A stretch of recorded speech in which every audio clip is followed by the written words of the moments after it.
The American Museum of Natural History in New York is home to millions of specimens of plants, animals, people, and the living world. Fitting, perhaps, the UN chose here for the Secretary General to deliver a special address on climate action he called a moment of truth. The truth is, the world is spewing emissions so fast that by 2030, a far higher temperature rise would be all but guaranteed.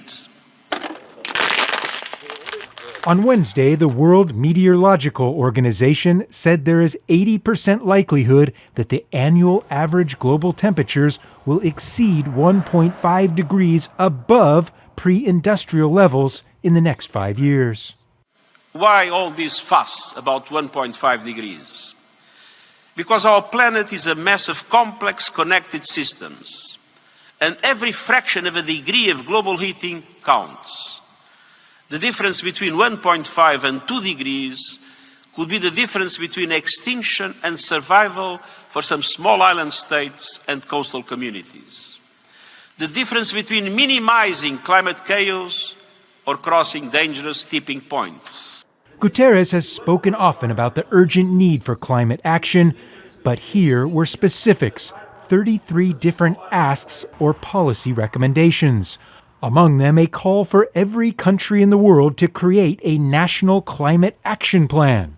He called for a widespread ban on advertising from fossil fuel companies, in the same way many countries limit tobacco advertising.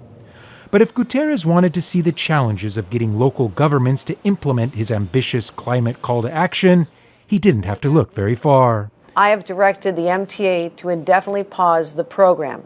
The governor of New York has now postponed a plan to tax every car entering New York City during peak hours to encourage public transportation and reduce emissions.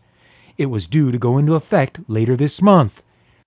The Secretary General does not have the power to demand issues be taken on climate change, but with the power of his bully pulpit and being the world's top diplomat and advocate, he certainly can put an issue back on the world agenda. And that's exactly what he was trying to do with this speech. Gabriel Elizondo, Al Jazeera, New York. Make sure to subscribe to our channel to get the latest news from Al Jazeera.